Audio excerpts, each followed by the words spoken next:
Salve galera, começando mais um vídeo aqui no canal. E hoje eu vou trazer um vídeo diferente, eu tô até trazendo aqui pra vocês um pouco da imagem e do que eu quero trazer a partir de alguns vídeos aqui no canal.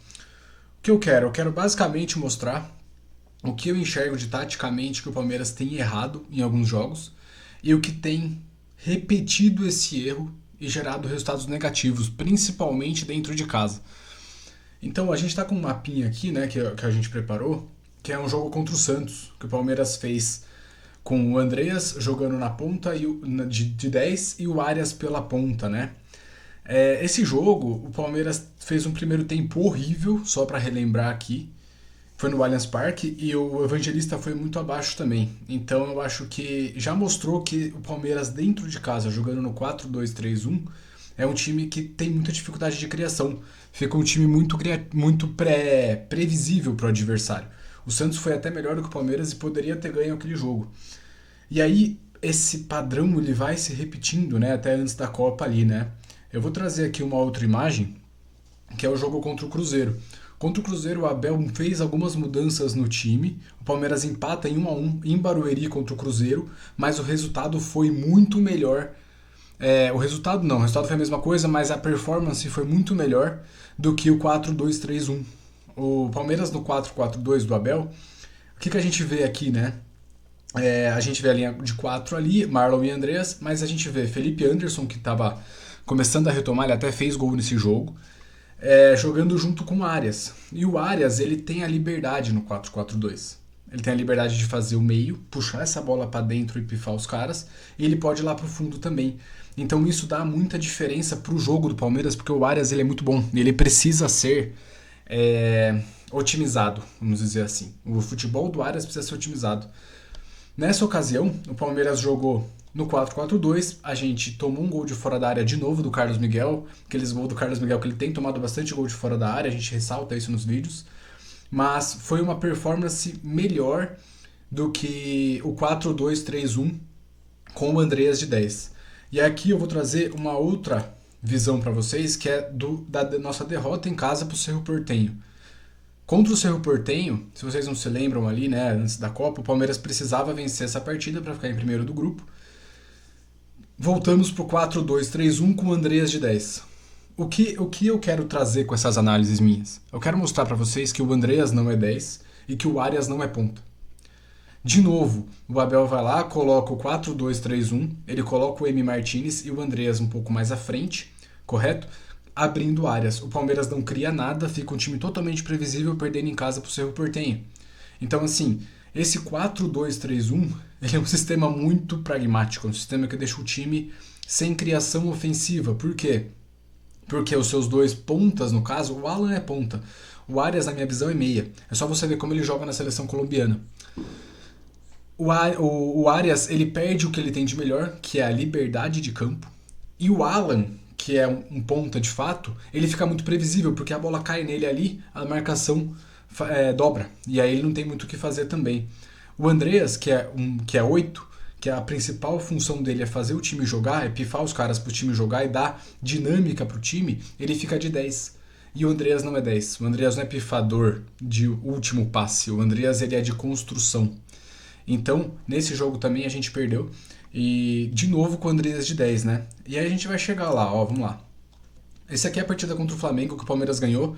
E, ironicamente, a gente joga no 4-2-3-1 lá no Maracanã. Só que é um jogo completamente comprometido pela expulsão do Carrascal. Vocês vão se lembrar.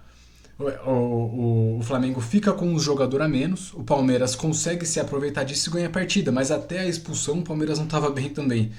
Então, é um jogo que engana bem esse jogo contra o Flamengo, porque o resultado é excelente fora de casa, mas se você perceber a escalação, o Abel não trocou a escalação do jogo do Cerro para o jogo contra o Flamengo. Ele preferiu um meio campo mais povoado para que a gente tivesse mais controle de jogo, mas isso não estava acontecendo até a expulsão. E aí o Palmeiras consegue o resultado depois da expulsão, com muitos méritos, e isso é verdade. Agora vamos pro pós-Copa. O que eu mais gostei do pós-Copa no Palmeiras foi a mudança de escalação. Porque o Abel tentou o 4-2-3-1, como eu já mostrei pra vocês, não dá certo, porque o Andreas fica de 10, ele não é 10, o Arias fica de ponta, ele não é ponta. Na volta da Copa, o que aconteceu? O Abel meteu um 3-5-2. Vamos observar aqui no campinho. Ele mete o Barbosa, o Gomes e o Murilo para fazer essa saída de jogo. O Andreas e o Marlon ficam com muita liberdade porque você tem 3 zagueiros atrás, então você fica livre para poder circular, fazer essa bola rodar. O Piquerez e o Kelvin, se vocês veem, eles estão o tempo todo espetando. Por que eles estão espetando e gerando superioridade numérica no ataque? Porque eles dois têm a proteção do Marlon e do Andreas, mais os 3 zagueiros atrás. Então é também uma questão de se avaliar esse 3-5-2. Eu gostei muito da partida do Palmeiras contra o Curitiba. Foi uma partida de dominância. Foi uma partida em que o time conseguiu fazer os passes de forma rápida, conseguiu fazer triangulação. E esse aqui foi o esquema que eu mais gostei, independente das peças que estavam, tá? Mas por quê? O Maurício em si, ele jogou de segundo atacante. O Maurício não jogou de meio, o Maurício não é 10, o Maurício é segundo atacante, correto? O Sousa, ele jogou meio Rony à moda antiga, estressando a última linha, sempre empurrando o último zagueiro lá para trás. Quando o Sousa ele empurra o zagueiro lá pro fundo, lá para trás, o Maurício tem espaço para jogar, o Arias de meio campo tem espaço para dominar a partida e o Andreas tem espaço para jogar mais também. Então esse 3-5-2 é muito interessante para o Palmeiras conseguir ter espaço de jogo e para o Palmeiras otimizar os seus melhores jogadores, que é o Arias e que é o Andreas.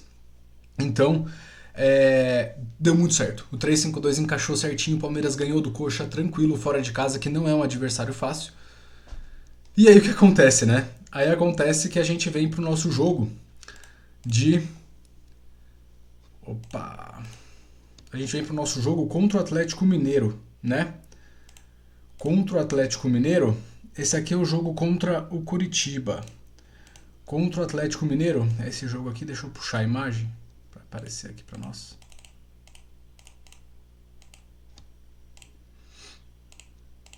Aqui. Bom, esse aqui é o jogo que o Palmeiras fez contra o Atlético Mineiro. Tá certo? Peço perdão aí pela última imagem do Atlético Mineiro que não puxou. Agora ela tá aqui. A imagem contra o Atlético Mineiro é essa daqui. O Palmeiras, ele começa o jogo num 4-2-3-1, tá bom? E de novo, né? Com o Andreas de 10, tá certo? Por quê? Porque o M. Martinez ele joga de primeiro volante, o Marlon de segundo volante e o Andreas de 10. Isso é no papel. Mas na prática, o M. Martinez desce, correto? Ele desce para fazer essa linha de 3. E a partir do momento que o M desce para fazer essa linha de 3, o Andreas puxa um pouquinho para fazer o 8. E o Maurício cai por dentro para fazer o 10. Tá até as setinhas aí. E aí que tá o erro. E aí que deu errado contra o Atlético Mineiro. Em primeiro lugar, o que deu errado contra o Atlético Mineiro? A gente não tinha o Barbosa. A gente não tinha 3 zagueiros específicos. A gente tinha um improvisado que era o M. Certo? Segunda coisa que deu errado. O Maurício e o Arias, na minha visão, eles meio que se bateram o jogo inteiro. Se bateram de posição. Como se eles não conseguissem se achar em campo e determinada função. Eu acho que um comeu a posição do outro dentro de campo. O Maurício, na verdade, é um pouquinho à frente do Arias. E o Arias é livre. É essa visão que eu acho que o Abel tá querendo criar. Só que não funcionou nessa partida. O Palmeiras não conseguiu encaixar a saída de jogo como encaixou contra o Curitiba. O Arias acabou ficando muito preso lá na ponta. Quando o Arias fica preso na ponta, o Palmeiras fica previsível. O Arias precisa conversar com o Andreas o tempo todo.